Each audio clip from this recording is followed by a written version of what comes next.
And so it begins. Delayed, but it's still beginning. The Rugby World Cup is here, ladies and gentlemen, and we on the WRP, me, Johnny Hammond, and a bronzed Rachel Burfingtons are here to bring you, well, every nook, every cranny, every swerve, every pass through the podcast through the next 6 weeks. And this week, the opening week, going into the opening round, we're going to do pool pods. So this pod is going to be concentrating on Pool A, and we've tried to get in contact with every single nation and speak to some of the main protagonists. But first of all, Burf, how are you? I'm really good, thanks, Johnny. I am mega excited. I think, obviously, I've been away, but I can see everything's been bubbling. I mean, watched the Red Rose documentary last night. I watched the Black Ferns one night before. You got the Welsh one coming out this. I mean, it is going crazy, and I just love it. I just think this is going to be. And I know you say this every World Cup cycle, but this just genuinely feels like it's going to be like no other World Cup we've ever seen before. Even the players are already experienced the big media day that they had. You know, going down, being in front of the cameras. You know, all of that never happened, never existed. You know, so even though things like that, you have a real sense that this is a huge tournament, obviously being the World Cup. But I mean, in terms of where it's moved on from 2017, I'm so excited to get to see it all kick off this weekend. This weekend? Yes, this weekend. It's this weekend. She's still in holiday mode. Don't worry, you got 874 hours of travelling to do before you get down to New Zealand. But look, I couldn't agree with you more. 35,000 tickets sold for that opening day, and there's standalone records and all that. I'm not too worried. Let's just get feet on the ground. Sold or given away. New Zealand are throwing the kitchen sink at it. The opening ceremony was a blast. Apparently, lots of cultural references, that kind of stuff, and as you say, documentaries coming out of the woodwork. I think New Zealand were embarrassed last autumn, and one thing in rugby, New Zealand don't like to be embarrassed, and if they get the chance to reap their revenge, then they certainly do. Back to the men's team when France beat them in that World Cup, didn't they, with that 4-pass from Michalak. Next time they played them at semi-final, put 60 points on them. That's the New Zealand mentality, and you're seeing it in droves. Whether there's enough on the pitch, who knows? But yeah, hugely exciting. Can't wait for it to all get underway. So, here is your round one.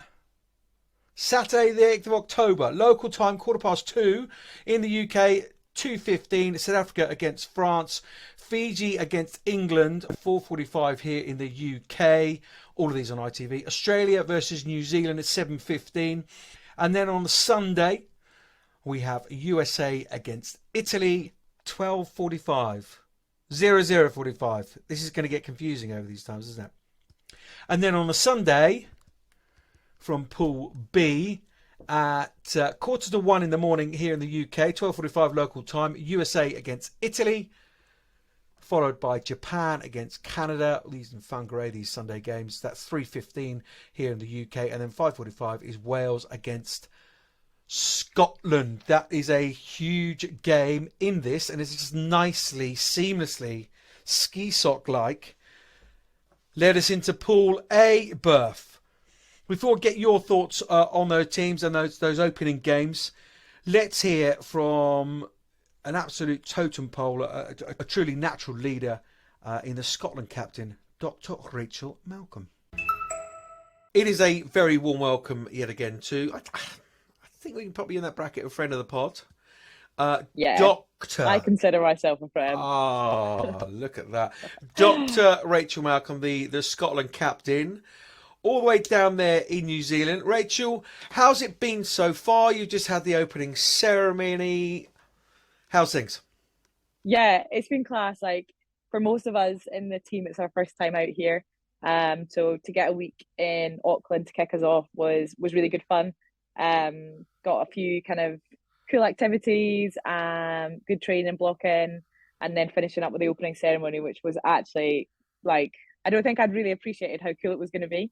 It was really pretty special, just like a lot of traditional performances and seeing some of the New Zealand culture and bits and bobs like that. Like it really, and that like even just them saying the words like 5 days to go was a wee bit kind of scary in one word, but also really exciting that yeah, we are actually finally here and we're finally going to get to play. So it's definitely real. I think now as well we've moved up the road, so it feels like a match week now.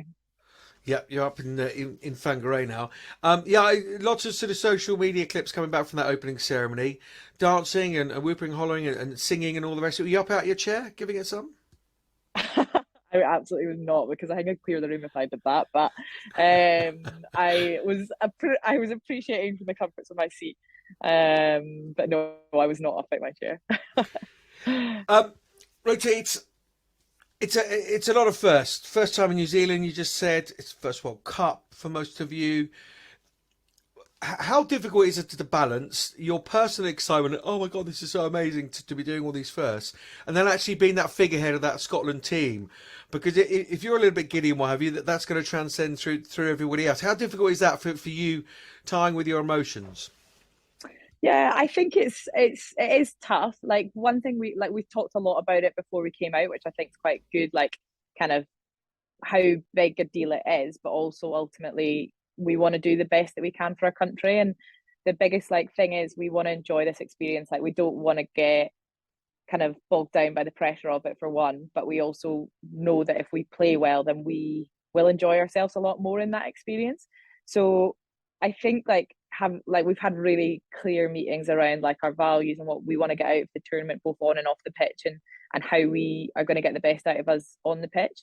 So I think just having that clear communication and kind of boundaries around certain things before we even got here has helped us just like soak up the experience. We had really clear expectations around how the first week would look and what we wanted to get out of it on and off the pitch.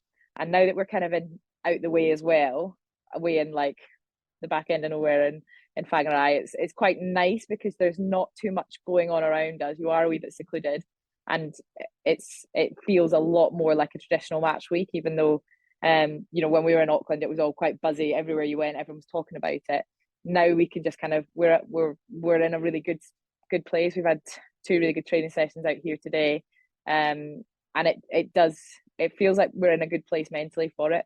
But I think like as the leader, I guess, in that, it's just managing emotions, like being aware of where we're at as a group and kind of what chat I need to give in that respect. There's times where you need to get people up for things, and there's times where nerves or emotions are sky high, and it's just about actually like calming and like getting us in a good space to train or do whatever we need to do. So like my job is just trying to keep tabs on where we're at kind of as a group, and if there's any individuals in different headspaces and stuff like that. So that's kind of how I go about it. Awesome. And in such the roller coaster to actually get out to New Zealand, is there a real sense now, just before we get into sort of chat about the teams you're facing, a real sense of, right, okay, we're here, let's just relax, let's just enjoy it? Yeah, absolutely. Like we have put in a huge amount of work to be here, and I think we are all so honoured to have made that jump. Like we know, like we've created a bit of history to get here, but it like before we even left, like we said, it'd be really easy for us to just get there and like kind of go, right, job's done, like let's just see how we do. Like we are not here just to make up the numbers. We want to perform, we want to achieve for our country, we want to achieve as individuals, we want to achieve as a team, and like that requires us to be focused with rugby. But we also like 100%, like we're at a World Cup in New Zealand. Like it actually, like that is really, it doesn't really get any better than that. It is a once in a lifetime, so we need to enjoy it as well. So but like I say, like I think having like a little bit of clear expectations before we came out here as to how it would look and how we would enjoy it, if that makes sense, how we can make the most of different days and different types of days has been really cool for us. And that's been so far, I mean, everything always changes as soon as you get into matches and the emotions come into it, but so far so good in that respect. But no, like God, a huge amount of work's gone in over the last however long, 6 years of this build up, but the 6 years before that yeah, we need to make the most of this opportunity for sure. So no pressure whatsoever going into your opening game against Wales. Just 12 years worth of expectation. Yeah. Look, 24-19, the Six Nations, they picked you at the post. Are you delighted to have a very close rival first up, or would you prefer to sort of take on the Australia or the New Zealand first? That's a good question. I think you can always find like a bit like you can always find, you can always find a reason to say this is the best way, the best order. Like I've never heard a coach say, "Oh, this is a bad time to get a team." Do you know what I mean? There's always you can always spin it that it's a class time to play the best team in the world, for example. But it's one that I guess, like, when you talk about like that pressure of the tournament and all the unknowns and stuff that we're not familiar with, I guess from that point of view, it is quite good, I guess, to have a team that we are familiar with to set our stall out. And like, we know each other really well. We've had a couple of really good contests in the last couple of seasons, so it's going to be about who turns up in the best shape on the day. And like, we've all prepared in very different ways. We've all had different exposure to matches, and like, that's the exciting bit, isn't it? To see kind of who is that going to be. And it is wide open, and it's about that. So yeah, I guess like it is a good thing, because we'll have that little bit of kind of known before we face a lot of the unknowns in Australia and New Zealand, for us personally. But yeah, you can always spin it, can't you? You can always spin it. You said you've spoken a lot there before you left, and since you've been out there, what is there an expectation? Is there we would expect ourselves to do this, or is it about, oh, look, we'll play the best we can? Because look, from the outside, you think that Scotland Wales game would be crucial. New Zealand are a very, very strong side at home. Australia pretty much unknown. They're getting a lot better, of course, but haven't had a great run of results. You would expect sort of seasoned players, like most of you are, playing week in, week out, to probably pip Australia. How pivotal is that Wales game? It's massive. It's absolutely massive for the outcome of that group, isn't it? Like, there's no shying away from that at all. I think obviously the form that New Zealand have shown in the last couple of months shows that they're really on the up, and also Australia are getting better. They've had a huge amount of match exposure. So I think, you've got two really big games, second and third, for both us and Wales.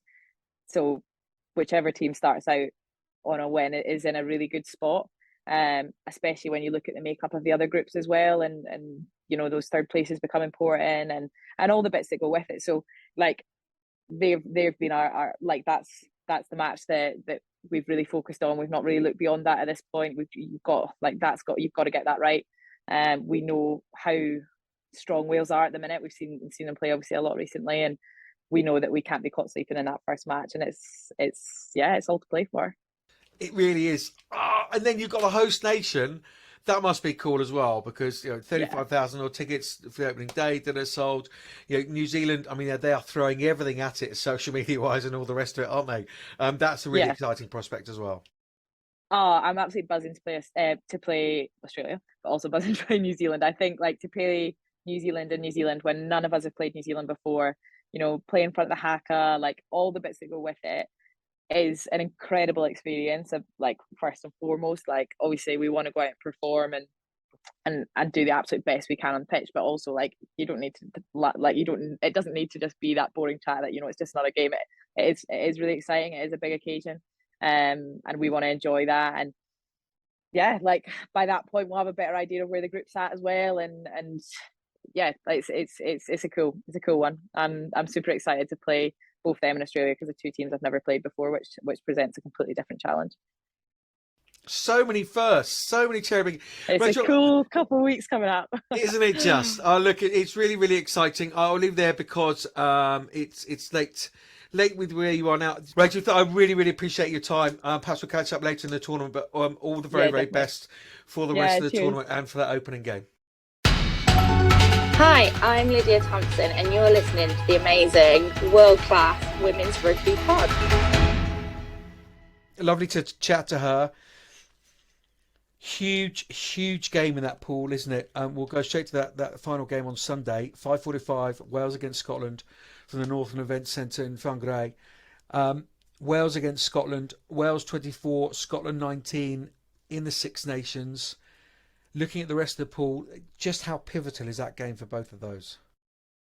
Yeah, it's huge, isn't it? Because the opportunity that they have in terms of, Wales and Scotland have a real opportunity to qualify. So this big opening game is such a big statement piece for them. But I'm struggling to call it on who between Wales and Scotland, because you look back at the Six Nations game and you think, well, first half, I would say Scotland. Second half, you're going to say Wales. So if either of those teams, if both of those teams produce an 80-minute game, then I don't think you can call that game. No, I agree. I think it's really tight, isn't it? What are the key battlegrounds? And I'm sort of going to caveat the question with just how important is the mental side? Yeah, I think opening game, knowing what this game could end up meaning come the later stages of those pool rounds, that will all be playing on the players' minds. However, Scotland will go into this game thinking we should have beaten them and we let them beat us in the Six Nations. Wales will be going into this game thinking, well, actually, we didn't turn up for that first half and we still beat you.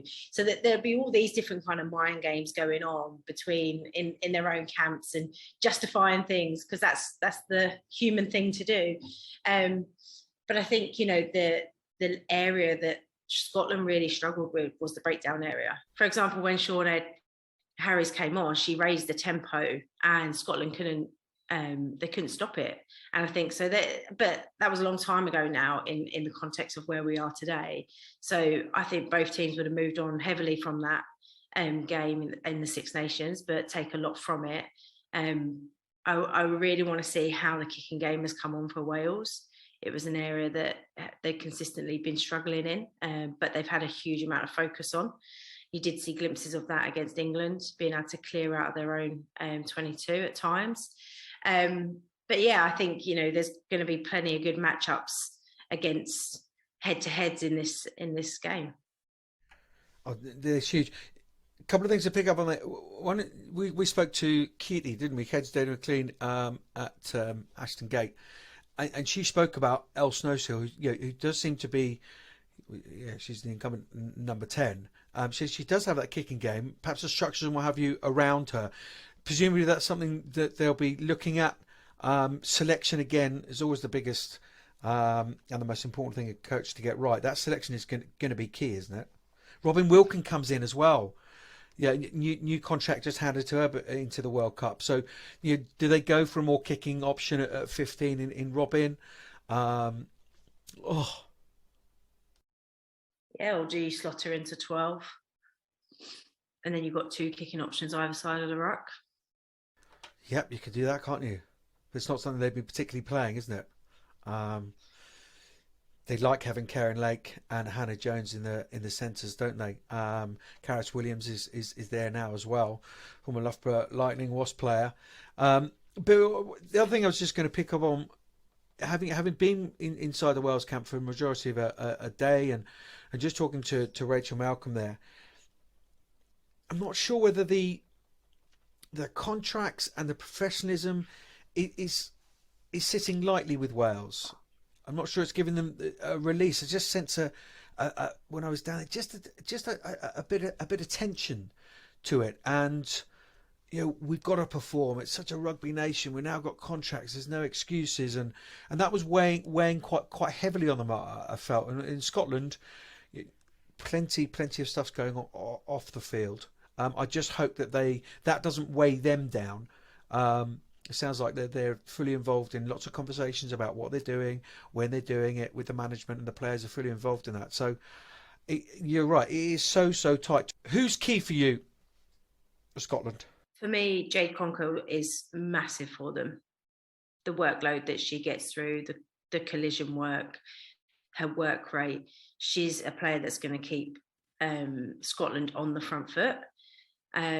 And that's going to be really, really important because Scotland have excellent, skillful backs, really good pace on them. Emma Orr, really excited to see her play again. Chloe Rowley, Rona Lloyd, they've got some, some of the serious wills within the World Cup. So, but unless you're making dents in the Welsh defence, the passionate Welsh defence, time and time again, you're not going to create too many opportunities for your back. So I think, it's not just Jade, but their back row is going to be really significant for them, getting them on the front line. Yeah, well, let's hear from the Welsh camp. Now, this is from last week when I was down within the camp, but just that excitement of taking on Scotland. I think Scotland will be the biggest test, but all the pressure comes from ourselves and our performance. We know that we have to perform better than we did against Canada and against England. We know we've got some wrongs to right. And if we do that, I think we'll be absolutely fine. But we are under no illusion. That's probably going to be our biggest game, but we do have battles coming up against New Zealand and Australia. So we're not going to put too much pressure on that. We're not going to put too much pressure on ourselves. It's just all about our performance and doing what we do well. I've said it before, I am definitely a person who wants to go out and win everything. I'm competitive in everything I do. So, yeah. So a gold medal for me, I want nothing less than a gold medal. But I've said before, our main focus is Scotland. We go put in a good performance against Scotland. We win that. We are in the battle with a potential quarter place final. We are then on a high going into play New Zealand. It's going to be tough. Home crowd for them. They're going to, probably be on a high from their last game as well, and then we've got Australia last. So we put in good performances against them. We are in a quarter-final. I'm Simon Middleton, and you're listening to the Women's Rugby Pod.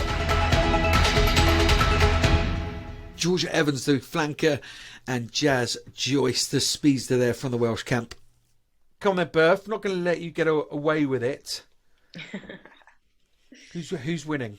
No splinters. Oh, this is honestly, I think it changes daily when I sit down to think about it, I'm like, oh no, but Wales this, and I think Scotland this, and then I'm like, I have no idea. I think it's going to be one of the tightest game. I think player for player, they're very well matched. I think the history of each other's fixtures is very well matched, and the opportunity. And it could come down to just that kind of mentality. You talk about feeling the pressure on Wales, and Scotland are in the other camp going, let's go and have a good time, because we've fought so hard and so long to get us into this position. We're not about to, not choke up's the wrong word, but we're not about to, kind of seize up and not take this moment for us. And that could be the telling, when you play under pressure and you don't know how to handle that pressure, then that stifles so much of your play, which you could see creeping in, as we've seen before for Wales, it creeping in. Yeah, and I think there's an embracing of, there's so many firsts, as Rachel was talking about, playing Australia, playing in New Zealand, playing in the World Cup, and that seems to be exciting them in sort of opposition to Wales. Yeah, and this is purely my sense and my feeling of what I kind of picked up. But there you are. What are you saying today then? But I do think Wales is one of the only teams that knows how to get under anybody's skin. And so I mean that with the greatest respects to them, and 100%. They'll probably take that as credit. But yeah, so they, we look at the warm-up game between England and Wales, but let's look at that first 20-25 minutes in the Six Nations where they rattled England like England haven't been rattled before. And I think if they can bring that kind of mentality, which I know that they will, then that will play on the psyche of Scotland. And again, like I said, they're so evenly matched. The difference between the time together, obviously the large contingents of Welsh players who play in the Annie Lennox Premier 15s at Bristol Bears, those things will add up as this tournament goes on. So, yeah, I don't know what I'm saying. What are you saying? Rugby will be the winner. I agree. There we go. No, come on, let's put our necks on the line here. Wales have then got New Zealand. Greatest respect. I think they're given a much better game than we've seen previously. And then they finish with Australia, which is very, very winnable for them. It's crucial for Wales, isn't it? I just wonder whether that time together with those contracts is paying dividends. Certainly will be physically, or whether that comes into play later in the pool. I'm going Scotland. Just about to say Scotland myself too. Yeah, I'm going to go Scotland too. I don't know why. I don't know. There's just a bit of something. Perhaps I should go Wales because you're going Scotland. No, we're both going Scotland. The other two in that pool who meet on Saturday at what will be an outstanding opening ceremony, no doubt. Rita Ora. Still got her playing constantly on the playlist. They are meeting at Eden Park in Auckland. 7:15 local time, Saturday the 8th of October. 7:15 here in the UK. Australia against New Zealand. I caught up with Sharni Williams last week and asked her about all that success that she and several others have had in the Sevens programme. And we'll talk about those Sevens players going to New Zealand as well. But they've just done the Triple Crown. They've won the series, knocked off the Commonwealth Games as well, and then the World Cup. She's going to translate that success into this 15s programme. How do you transfer that? Because you've switched hats pretty quickly. There's no rest for the wicked from the sevens up to the 15s. How do you transfer that ethos, that winning culture, that those standards into 15s when you haven't you've dipped in and out, as it were? And how are you and the other sevens players bringing that to the 15s, or how can you? Yeah, I mean, it's obviously pretty tough, and time is ticking away pretty quickly, so I haven't had a lot of time. And there's 36 people you've got to infect with some success, so how do you do that? You can do it, Sharni. No, if anyone can. It's through culture, mate. It's through connection. It's about finding out about each individual and making them feel like they're wanted and needed and valued within the team. Finding that why don't they believe in themselves, or why do they believe in themselves? Asking just those questions of why do you do it? And when you get out there in the paddock, it's so much easier to be next to somebody that understands you and knows you and wants to go in and fight for you, rather than it just being, oh yeah, Sharni, she's a sevens player, cool, she's rocked up and she thinks she's going to be a superstar. That's not me.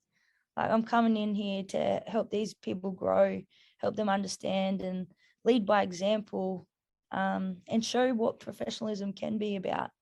You don't always have to, be leading the way. You can let someone else lead the way and just help them out. So I think that's sort of what I've come in here to do, as well as, be my 4th World Cup and just challenge myself a bit more. There's no limitations. The only limits are what I put on myself. And right now, I'm out of my comfort zone because I haven't played 15s in a long time, but that's what you do as a footy player. It doesn't last forever. I mean, I utterly absorbed. Utterly absorbed as ever when I speak to you. I want to talk about the next few weeks and New Zealand, but you mentioned there, and it's a point I was going to bring up, but it's your 4th World Cup.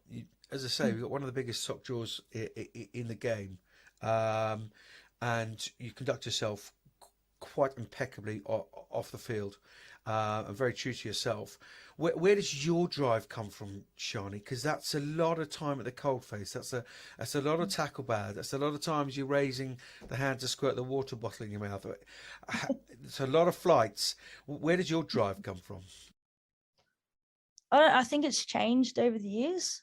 Like, as a kid, you're always driving to, make your parents proud and impress your parents, and do it for your family and your friends and that sort of stuff. And I think as I got older, it's about me. It's about, what am I capable of doing? What sort of legacy do I want to lead? How do I want to help others? Because that's my default, right? Is I just want to help. I want to make people understand how great they are as well, by being able to share what I have to give. And I don't know, it's just something that I have now come to believe within myself. I'm put here for a reason, and if it's not just for rugby, then it's here to make people great and make people understand that they're great and be able to enjoy their life, not sort of sulk around and not find their limits, because we're not here for very long. So you got to go out and enjoy it and have fun, and you're going to make mistakes. Like, man, it's not easy in life. There's roller coasters all over the place, but it's how you deal with it and how you move forward and who you surround yourself with that helps with that. I mean, we call the Women's Rugby Pod. We can be called the Women's Philosophy Pod, the Women's Counselling Pod, the Women's Motivation Pod this morning. You get it all with Sharni Williams. Well, I had to take it to a funny, because I was getting actually a little bit welled up there. I couldn't agree with you more. The next CEO of Rugby Australia, ladies and gentlemen, Sharni Williams. Johnny, let's talk about New Zealand. When did you guys get there? What have you been up to? What have you been doing, as you say, to get those connections? That Australian team, in the guise that it is now, is utterly embryonic. So what are you guys up to? How's training going? Fill us all in. Yeah, so we arrived over here on Sunday. We had a training session on the Saturday beforehand, which was pretty brutal. We actually got up at 5 o'clock in the morning. We got this guy called DK. So we did a beach session, to a bit of mindset. And this Sevens body was pretty sore the next day. So took a little rest on that Sunday. And then, yeah, we just got into some training on the Monday, Tuesday, really focusing on our, our core structures, going through that, how we're going to obviously attack New Zealand. Pretty brutal match coming up straight away, but then just trying to embed some belief within each other. Like, the Wallaroos played really well against New Zealand in Adelaide, and I definitely think that there's more to come from these girls, and they probably didn't take or capitalize on those moments that they needed to. So it's just about getting around those girls and just going, oi, I see you here, you're deadly, you've got a good step, like, just back yourself, I've got you back, I'll chase you in, and just helping them out that way. Yeah, I mean, the performances against the Black Ferns certainly improved. You said that the last game was actually quite impressive. Are you pleased as a group to have them first up in the pool? Is that a motivation, or would you want to build into playing against them, because it's a tight pool outside? Yeah, it's definitely tight, and like, you get what you're given. As soon as those pool matches sort of get established, it's like, okay, right on, let's take this opportunity. Yeah, we've definitely seen what New Zealand can do, and adding those Sevens girls in, Sarah and Portia, and then Stacey and Ruby, add some massive strike power, right? So it's definitely about them, of how we shut them down, but how do we play the game adding those girls in, because it's definitely going to be a little bit different with that. But what an amazing opening match for us. A packed out, sold out stadium, Eden Park. Australia hasn't won there for years, 1960 something I think it was. Never beaten New Zealand, women haven't. So yeah, and then Rita Ora, there's going to be so much hype around there, and that's about how do we stay focused and how we stay controlled in being able to play some Australian footy in New Zealand. And people like yourself will be key to anchor the rest of the squad. Scotland and Wales then in the pool in that order. Yeah, Scotland Scotland then first, Wales. yeah, 15th, and then Wales. Yeah. Which I'll be on the microphone back here in the UK. Looking forward to doing those. What have you made of Wales and Scotland through the Six Nations? Yeah, I mean, definitely massive improvements. Like, I think every World Cup I've played in, we've played Wales. So it's 2010, 14 and 17. Yep, everyone really, we've played them. So I think they're probably a lot stronger than back then. Their kicking game's pretty good. Same with Scotland, their kicking game is very good as well. So obviously it'll be our forward pack that'll have to strengthen up there. We've played 10 test matches, which is unheard of for, the Southern Hemisphere. And I think, like, obviously we're probably going to be a bit of an underdog here because we're not getting paid. We're not professional. Some of the girls probably on $200 a day over here, but they've got to take leave from work. So I think that's a little driving force there for our girls, is that, these girls are professional and we're coming up against them, but let's put our best foot forward and do whatever we can to put a good performance out there. Only a matter of time. Yeah, that's it. Only They're a waiting. matter of time. My word, if Ireland can crack on, then everyone else can. Just going to ask, was those who not possibly seen Australia playing 15s, may have seen a bit of sevens and what have you, who are the names that have caught your eye that we should be looking out for? Listens to the WRP when Australia take the field. Who are the superstars outside of Sharni Williams, the next CEO of Rugby Australia? I will start with the back line. Georgia Fredericks, number 13. It's going to be amazing to be able to be alongside her because she's had an outstanding season so far, and her confidence level is just, skyrocketed. And I think, she's definitely going to bring a lot to this World Cup. You got Ivania Wong. She's lightning quick, so we need a little bit of speed out there if we're going to come up against, Portia out there. And then we've got our front row. Liz Patu's, our most capped player.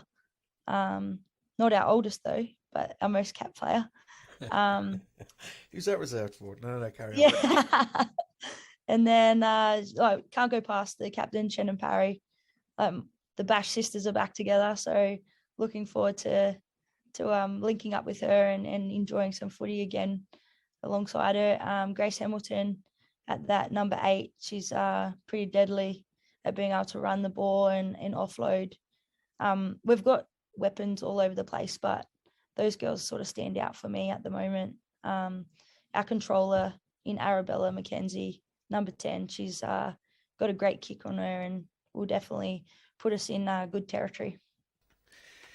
Sharni, it seems that Rugby Australia, like women's rugby in general, we're dragging it forward, and it is gathering some real pace. I think this World Cup has a big responsibility in continuing to accelerate that. What are the expectations of this World Cup? What will be deemed as a success? As I say, that you spoke about this, the BB experiences at Eden Park, but in New Zealand Open game of World Cup, it's a young squad. What around the corner is very exciting. So what is have you set goals? Let's get out the pool. Let's just concentrate on performance. And please don't give me a media answer. You want me to give me one game at a time? None of that. You're not allowed. You're banned from saying that. Not allowed that. Banned from saying that. Banned. I mean, I think we're looking at obviously coming second in our pool. Want to try and get that top 8. I think we can definitely get bigger than that. Like, I'm a believer. I'm bringing that success feeling into the team, and that's what they've set. But we're definitely striving for higher. And me personally, I'm definitely striving for higher as well. And I'll take everyone with me. But yeah, at the moment, that's what we're looking at doing. I want to see, like, we're fighting over here in Australia for players. Our grassroots is starting to take off, which is really great. Little local club, little shout out to the Ringerats, because our first under 13s team has gone away to play. Otherwise, it's normally the Narrabeen Tigers, but now we're starting to see a team underneath the women's team, which is unbelievable for junior rugby. And like, that's where it starts, right? It starts at that grassroots. But over here in Australia, we've got NRLW that's really kicking off, 16 teams coming in, so you're losing a lot of players there. AFLW is really, really taking leaps and bounds as well. So we need to obviously liven up rugby over here. And by it being in New Zealand, it's not far to travel. It's same time zone as well. So we're looking at obviously creating more traction and more excitement back into rugby. There's some stories obviously going around about the Wallabies and not succeeding and all of this. And it's like, well, where are our fans when we're losing? Because we still need them. And at the end of the day, we're human beings as well. We're not just rugby players. So we need that support. Right on, sister. The heartfelt here, mate. Sorry, mate. As always. I mean, it's early morning in the UK, late there, and I thank goodness I had a very strong coffee before I came on. You're going to go to the gym and lift some tin now. Boom! Come at me. Yeah. You know me well, but not that well. Certainly don't do that. Hey, Sharni, look, I'm conscious. We've had virtually half an hour with you now, and I know you want to go and get some. I mean, I would say yogurt. Say yogurt. Yeah. I mean, just what language are you speaking? English, yeah. I'm just saying. No, sorry, I speak Bogan. I'm an Aussie. What I always used to say was, "What would the Queen say?" But of course, now what would the King say? He'd say yogurt, wouldn't he, Charles? Sharni, absolute pleasure. Perhaps we'll catch up with you later in the tournament. But really appreciate, as ever, your thoughts, and thanks so much, and huge congratulations on the Sevens win. And I hope, you can really enjoy the 15s World Cup. But thank you so much for joining us on the WRP this morning. No, thanks so much for having me. It's awesome to come on board, and you guys are doing an awesome job as always. Like, just keep getting that word out there about rugby and keep inspiring the women to get on and play footy. But we need those men out there supporting us as well and getting around us. Well, how much of that winning culture can have an effect on this 15 side? Very, very young, very embryonic, really, in its growth. Yeah, I think Sharni Williams can have an impression on any room and any team that she walks in, especially when you've got a younger squad around you. She's back with her old mate, Shannon Parry, which the two of them together, is what the success of the Sevens was all built around, is they're both co-captaincies. So, of course, that's going to inject a lot of positivity and a lot of support around. And, the fact that you've got Sharni Williams in your team as well is a big boost. So, yeah, I think it'll be, great for the squad that they've got somebody with literally doesn't know how to lose in their team, doesn't know how to take a step back. And they will feed off that. And, that's just such an incredible trait that Sharni has. I see it, and I don't even get to play alongside her. You can see what she can bring into a team environment. So will that be enough to beat New Zealand? I'm not sure. I don't think so. But the last outing, they pushed New Zealand closer. I know at the time New Zealand was still experimenting, but so were Australia with a few new combinations.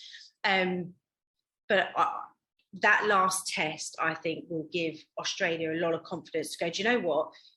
We're not a 50-pointer team being beaten by New Zealand anymore. If we win our small margins, then we're going to be tight within this game. And I think they have an opportunity to really push New Zealand in that opening game. It's a big, big day for New Zealand, huge day. And so if they can kind of push that and those boundaries, then they'll push them close. You're right.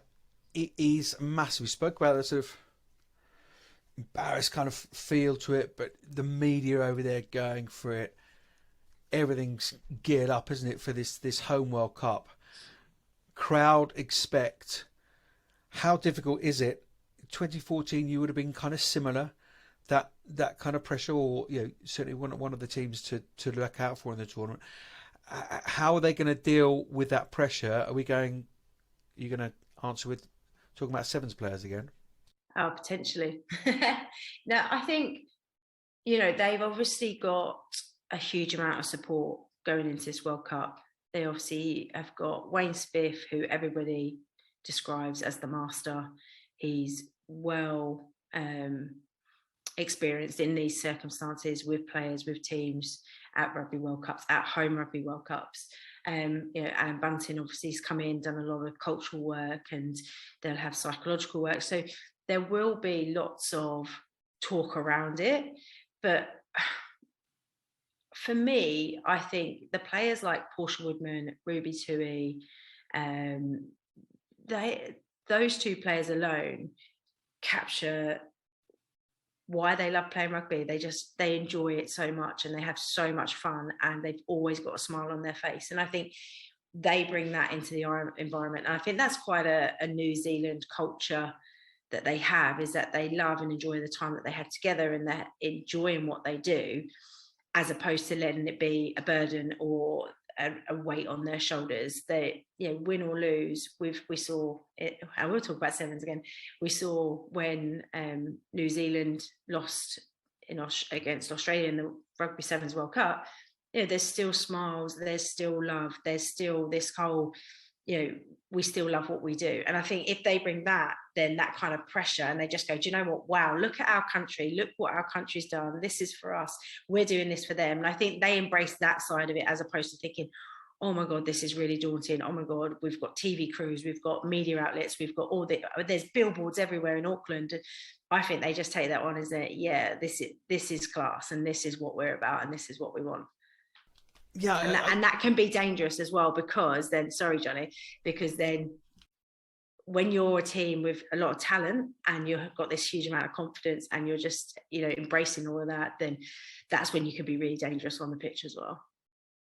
Yeah, I think because you grow up with it, you grow up with that expectation. When you reach, that pinnacle of wearing that black shirt, you know what comes with it, because it's always there from when you're born in New Zealand. If you're very lucky enough to be to the country, it is absolutely everywhere. I mean, you don't see a car for miles, and you're passing tiny little villages with a tiny little church and a rugby pitch.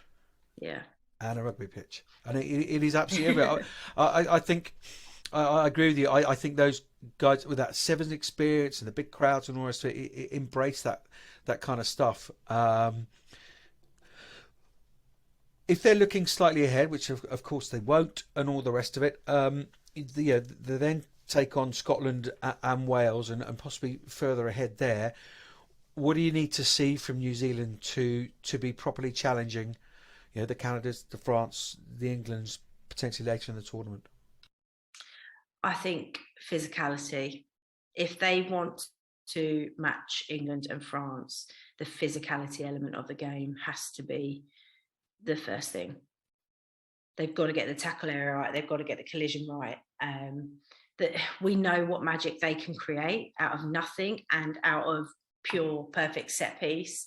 However, it's more about how they're going to be able to stay in that battle consistently against like a France and an England, hit after hit, carry after carry at the same level consistently. I think that's probably the area that I would be wanting to see from them, and that's why in this pool they have an opportunity to really demonstrate that.